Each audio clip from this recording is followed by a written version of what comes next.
नमस्कार दोस्तों, stock market studies में फिर से एक बार आपको बहुत-बहुत स्वागत है। तो आज मैं फिर से आपके सामने एक न्यू एक नया आईपीओ के बारे में चर्चा करूँगा क्योंकि आईपीओ के एक-एक करके आईपीओ मार्केट में आ रहा है और जब मार्केट बुल रन में होते हैं, तब मार्केट में आईपीओ आते हैं। मैं आपको बहुत बार बोल चुका हूँ कि आईपीओ का एक रूल्स है। रूल्स इसीलिए है क्योंकि देखिए मार्केट में तब आईपीओ मार्केट में लेके आते हैं कि मार्केट अगर बुल रन में ना हो, तो जब सारे लोग बाय कर रहे हैं, तो उस टाइम में अगर आईपीओ आए, तो वहाँ पे भी अच्छा खासा लिस्टिंग गेन देखने को मिलेगा। अगर आईपीओ खराब भी हो, तो भी अच्छा खासा लिस्टिंग गेन देखने को मिल सकता है। अगर मान के चलिए हर लोग माल बेचकर मार्केट से भाग रहा है, चाहे पब्लिक हो, चाहे इंस्टीट्यूशन हो, तो उस टाइम में अगर कोई आईपीओ लेके आए, तो वहाँ पे बहुत बड़ा उसका लॉसेस देखने को मिल सकता है। जैसे एलआईसी के ऊपर क्या हुआ? एलआईसी ने इतना बड़ा कंपनी होने के नाते भी, इतना अच्छा खासा कंपनी होने के नाते भी एलआईसी के लिस्टिंग गेन डिस्काउंट में देखने को मिला। मतलब लॉसेस में कंपनी ओपनिंग हुआ। तो इसका कारण कौन सा था? उस टाइम मार्केट बहुत ज्यादा बेरिश रन में था, मतलब लगातार गिरते चले जा रहे थे। तो कहने का मतलब है कि कंपनीज के ऊपर इस सारी चीजों को आपको नोटिफाइज करना होगा। तो आईपीएस की जो डिटेल्स है उसके बारे में चर्चा करूं तो आज का जो आईपीओ है बहुत इंटरेस्टिंग होने वाला है क्योंकि मेरे हिसाब से इस आईपीओ में आपको अच्छा खासा लिस्टिंग गेन देखने को मिल सकता है। देखिए फिर भी मैं रिक्वेस्ट करूंगा इस वीडियो को पूरा देखिए, सारी चीजों को एनालिसिस करिए, उसके बाद आपको लगे कि हाँ इस कंपनी के ऊपर निवेश करना है तो आपके हिसाब से निवेश करिएगा। मेरी तरफ से कोई भी बाय एंड सेल का रिकमेंडेशन नहीं है। तो कंपनी कौन सा है? कंपनी का नाम है, आप देख सकते हैं, गोपाल नमकीन लिमिटेड। तो गोपाल नमकीन लिमिटेड जो एक नमकीन बनाने वाला कंपनी है। तो इस कंपनी बहुत सारे अलग अलग कैटेगरीज के प्रोडक्ट है इसका। तो न्यू लॉन्चेस जो प्रोडक्ट है वो आप देख सकते हैं। तो कंपनी इस नमकीन बिजनेस में आज नहीं, बहुत पुराना कंपनी है और इस कंपनी की कुछ पॉजिटिव पॉइंट है, कुछ नेगेटिव पॉइंट है जो मैं आपके साथ शेयर करूंगा। तो नमकीन है, कंपनी के जो अलग अलग प्रोडक्ट है यहाँ पे सब कुछ आप यहाँ पे देख सकते हैं। कुछ बिस्किट्स भी है, साथ ही साथ कुछ स्पाइसी भी है, कुछ स्वीट्स भी है। तो इस तरीके से अलग अलग कैटेगरीज का प्रोडक्ट कंपनी लॉन्च कर चुके हैं। तो कंपनी बहुत शानदार परफॉर्मेंस कर रहा है क्योंकि कंपनी का सेल्स करीबन 10 से 12% का ग्रोथ हो रहा है, मगर कंपनी का प्रॉफिट ग्रोथ बहुत तेजी से ग्रोथ हो रहा है, उससे 3 गुना ज्यादा। तो भाई सारे पॉइंट्स मैं आपके साथ शेयर करूंगा, तो पूरा डिटेल्स में इस चीजों को देखिएगा। तो कंपनी स्टार्ट कब हुआ था? कंपनी स्टार्ट हुआ था 1999 में। तब से लेकर कंपनी एक शानदार तरीके से खुद को रिप्रेजेंट किया और कंपनी देखिए 1999 में स्टार्ट हुआ और बिपिन जी इस कंपनी की शुरुआत किए थे और तब से लेकर कंपनी बिजनेस को धीरे धीरे करके एक्सपेंड किया गया। पहले एक छोटे छोटे जगह पे कंपनी बिजनेस कर रहा था, उसके बाद थोड़ा सा इस बिजनेस को एक्सटेंड किया गया। अभी भी 2 से 3 स्टेटों में ही इस कंपनी का प्रेजेंस देखने को मिलेगा, मतलब एक्सपेंड करना अभी भी बहुत बाकी है। तो अभी देखिए कंपनी के जो बिजनेस है उसके बारे में थोड़ा सा चर्चा कर लेता हूँ। देखिए आप देख सकते हैं 1999 में गोपाल जो स्नैक्स है लिमिटेड जो है वो एक एफएमसीजी कंपनी प्रोडक्ट है। कंपनी बिजनेस को स्टार्ट किया, ऑल ओवर इंडिया में अभी तक नहीं गया। कंपनी की जो बिजनेस है वो धीरे धीरे करके यहाँ पे आगे बढ़ रहा है क्योंकि कंपनी का अलग अलग, जैसे बेसन्स हो गया, साथ ही साथ नूडल्स हो गया, साथ ही साथ रक्स हो गया, साथ ही साथ सोन पापड़ी जो है वो भी कंपनी बना रहा है। तो स्नैक्स के साथ साथ कंपनी अलग अलग प्रोडक्ट भी मार्केट में लॉन्च कर चुके हैं। कंपनी 276 अलग अलग कैटेगरी के 84 प्रोडक्ट्स कंपनी मार्केट में लॉन्च कर चुके हैं। 2023 की रिपोर्ट के हिसाब से कंपनी बता रहा है company sold product 523 locations, 10 state में कंपनी बिजनेस को फैला के रखा है। देखिए कहने में तो कंपनी 10 स्टेट में है और 523 लोकेशंस में है। कंपनी का ज्यादा से ज्यादा बिजनेस गुजरात में होते हैं और कुछ आपको यहाँ पे देखने को मिलेगा। देखिए राजकोट और गुजरात, इस दोनों जगह पे कंपनी का बिजनेस सबसे ज्यादा चल रहा है। नागपुर में भी कंपनी बिजनेस थोड़ा सा एक्सपेंड किया, महाराष्ट्र में भी किया और उसके बाद बाकी देखिए राजकोट, गुजरात, इस तरीके से कुछ जगह पे कंपनी का बिजनेस चल रहा है। बाकी ऑल ओवर इंडिया में कंपनी का अभी तक एक्सपेंड नहीं किया कंपनी। तो कंपनी का बिजनेस एक्सपेंड करेंगे तो सोचिए कितना बड़ा धमाका होने वाला है। क्यों, वो मैं आपको अभी बताऊंगा। तो उससे पहले एक चीज को नोटिस करना कि कंपनी का जो बिजनेस है, यहाँ पे आप देख सकते हैं कंपनी की जो टोटल कैपेसिटी है वो 4 लाख से भी ज्यादा कैपेसिटी कंपनी एनुअली इंस्टॉलेशन कर रहा है। तो कंपनी का अलग अलग जो 3 फैक्ट्रीज है उस 3 फैक्ट्रीज को मिलाकर कंपनी इतना कैपेसिटी को ग्रोथ कर रहा है, तो एक अलग लेवल का कैपेसिटी यहाँ पे ग्रोथ हो रहा है। मेरे हिसाब से बेस्ट तरीके से यहाँ पे कैपेसिटी ग्रोथ हो रहा है। और कंपनी का सबसे बड़ी बात क्या है, कंपनी का जो ईयर ऑफ ईयर बेसिस में जो कंपनी का डिस्ट्रीब्यूशन नेटवर्क है वो 24% के आसपास यहाँ पे ग्रोथ हो रहा है। तो बेस्ट तरीके से कंपनी का परफॉर्मेंस यहाँ पे देखने को मिला। सिर्फ यही परफॉर्मेंस नहीं, अभी कंपनी का फाइनेंशियल डिटेल्स दिखाऊंगा तो आप चौंक जाओगे कि कंपनी किस लेवल में ग्रोथ कर रहा है। ध्यान दीजिएगा इस चीज को कि कंपनी का जो यहाँ पे देख सकते हैं, कंपनी बता रहा है कि रेवेन्यू का जो इंक्रीज हो रहा है सिर्फ 3% के आसपास, मगर प्रॉफिट का जो इंक्रीज हो रहा है वो 170% के आसपास।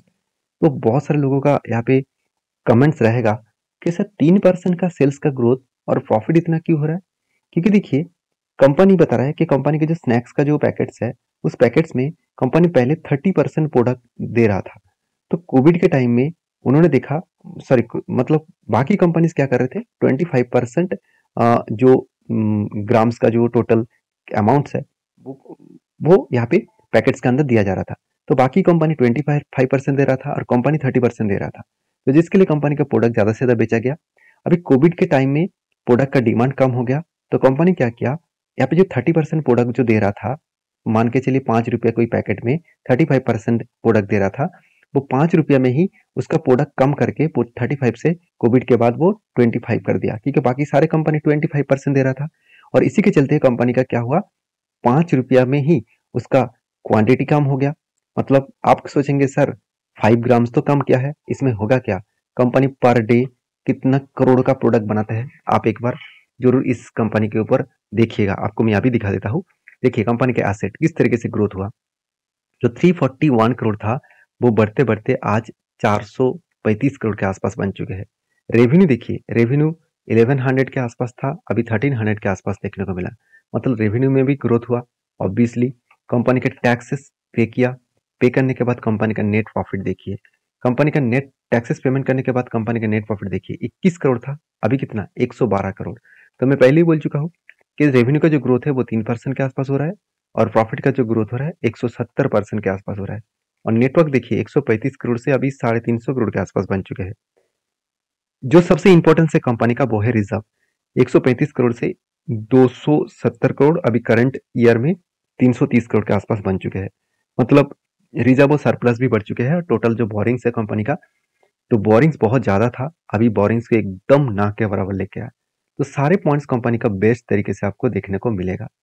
तो कंपनी की जो ROE है, रिटर्न ऑफ इक्विटी है, वो देखिए 15% के ऊपर है। ROC जो है वो 20% के ऊपर है। मतलब दोनों ही आपको बेस्ट लेवल में आपको देखने को मिलेगा। साथ ही साथ कंपनी का डेप्थ एकदम जीरो है, ना के बराबर है आप बोल सकते हैं। पेट मार्जिन भी ठीक ठाक है, कंपनी का PB मार्जिन भी ठीक ठाक है। और साथ ही साथ कंपनी का अर्निंग पर शेयर में भी अच्छा खासा धीरे धीरे करके ग्रोथ होता देखने को मिला है। अभी देखिए सिर्फ खुद के कंपनी के ऊपर ये सारे पॉइंट्स देखने से कुछ फायदा नहीं है, इसके साथ जितने कंपटीटर है उसके बारे में भी चर्चा कर लेता हूँ। देखिए इसका जो कंपटीटर है जैसे बीकाजी फूड्स है, साथ ही साथ प्रताप स्नैक्स जो है, इस दोनों कंपनी को अगर कंपेयर करूँ तो आप ध्यान से देखिएगा कि कंपनी का अर्निंग पर शेयर बाकी कंपनी से ज़्यादा है, बाकी दो कंपनी से ज़्यादा है। तो साथ ही साथ कंपनी का जो पी रेशियो है वो तो मैं पहले दिखा चुका हूँ। इस कंपनी का पी रेशियो कितना है मैं एक बार आपको और भी दिखा देता हूँ। पी रेशियो बता रहा है, कंपनी का पी रेशियो कितना है 44 के आसपास है। तो कंपनी का पी रेशियो 44 है और बाकी कंपनी का देखिए 30 सॉरी बाकी कंपनी का 104, बीकाजी फूड का 104 और प्रताप स्नैक्स का 137 के आसपास है। मतलब कंपनी का पी रेशियो भी कम है। तो सारे पॉइंट्स कंपनी के फ्लेवर में है। तो वीकनेस पॉइंट कौन सा है वो मैं आपको बता दूं। तो यहाँ पे वीकनेस पॉइंट यही है कि कंपनी अभी देखिए सिर्फ दो से तीन स्टेटों में ही कंपनी काम कर रहा है। कहने में तो कंपनी 10 स्टेट में चला गया, मगर ज्यादा से ज्यादा कंपनी का सेल्स 2 से 3 स्टेट में हो रहा है। तो सोचिए ऑल ओवर इंडिया में अगर एक्सपेंड करेंगे कंपनी तो कितना बड़ा अपॉर्चुनिटी बन सकते हैं। तो अभी फिलहाल के लिए कंपनी के नेगेटिव पॉइंट्स है क्योंकि कंपनी उतना ज्यादा एक्सटेंड नहीं कर पाए खुद के बिजनेस को। तो जब एक्सटेंड करेंगे तो बहुत ज्यादा ग्रोथ और भी बढ़ने वाला है। तो सोचिए सिर्फ 3 स्टेटों में बिजनेस करने में 170% का प्रॉफिट ग्रोथ हो रहा है। तो सोचिए जब ऑल ओवर इंडिया में कंपनी बिजनेस को फैलाएंगे तो कंपनी कहाँ से कहाँ तक पहुंचने का दम रखते हैं। एक थोड़ा सा वीकनेस पॉइंट है। दूसरा वीकनेस पॉइंट कौन सा है, चलो वो भी मैं आपको बता देता हूँ। वो है कंपनी का IPO का साइज। देखिए IPO का जो साइज है वो 650 करोड़ है। चलो मान लेता हूँ टोटल साइज 650 करोड़ है, मगर कंपनी का ऑफर पोस्ट सेल कितना है 650 करोड़। मतलब जितने पैसा मार्केट से वो इशू करना चाहते हैं आईपीओ के माध्यम से, वो सारे पैसा खुद के जेब में जाएगा, मतलब प्रोमोटर के जेब में जाएगा। कोई भी एक पैसा बिजनेस के ऊपर इन्वेस्टमेंट नहीं होगा। तो एक मेरे हिसाब से एक नेगेटिव पॉइंट है। फिर भी इसको मैं नेगेटिव नहीं कहूंगा, क्योंकि कंपनी के पैसे का जरूरत ही नहीं है, क्योंकि कंपनी पहले से ही मतलब डेट फ्री है और कंपनी के हाथ में अच्छा खासा कैश भी है, जिसके चलते कंपनी खुद को सस्टेन कर पाएंगे। तो बिजनेस के लिए पैसा लेने का क्या जरूरत है।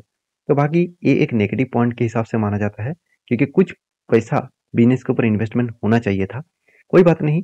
कंपनी के ऊपर देखिए प्राइस बैंड जो रखा गया है 380 से 400 के आसपास। तो 37 शेयर्स आपको खरीदारी करना होगा। तो 6 तारीख मतलब आज के दिन से ओपनिंग हो रहा है और 11 तारीख तक लास्ट डेट रहेगा और बेसिक अलॉटमेंट 12 तारीख है और आईपीओ का जो लिस्टिंग डेट है वो 14 तारीख हो। तो कंपनीज के ऊपर अगर आप आईपीओ खरीदना चाहते हैं, इस आईपीओ का आप खरीदारी करना चाहते हैं, तो सबसे पहले ग्रे मार्केट प्रीमियम को जरूर देख लेना। तो ग्रे मार्केट प्रीमियम अभी जो ग्रे मार्केट प्रीमियम चला है, तो कुछ दिनों से कंपनी का ग्रे मार्केट प्रीमियम 90% सॉरी 30% के आसपास देखने को मिला था। तो फाइनली लास्ट 2 डेज में 5 तारीख को और आज के दिन का जो ओपनिंग है उसमें 16% के आसपास लिस्टिंग देखने को मिल रहा है। कोई बात नहीं, आप लास्ट डे में आईपीओ के लास्ट डे में ही आप सारी चीज़ों को और डिटेल्स में देखकर और आईपीओ को ग्रे मार्केट प्रीमियम को देखकर आप डिसीजन ले सकते हैं। देखिए मेरे तरफ से जितने अपडेट्स है वो मैं आपके साथ शेयर कर चुका हूँ। तो प्लीज़ इस वीडियो को कोई भी रिकमेंडेशन के हिसाब से मत लीजिए। अगर आप मुझे ओपिनियन के हिसाब से बताएंगे कि क्या सर आप खुद इस आईपीओ के लिए अप्लाई करना चाहते हैं, हाँ मैं बिल्कुल करूँगा, क्योंकि मुझे इस आईपीओ में बहुत सारे पॉइंट्स बेस्ट लगा। बाकी आपके क्या ओपिनियन है मुझे कमेंट्स करके बता सकते हैं। तो मिलते हैं नेक्स्ट वीडियो में, तब तक के लिए धन्यवाद।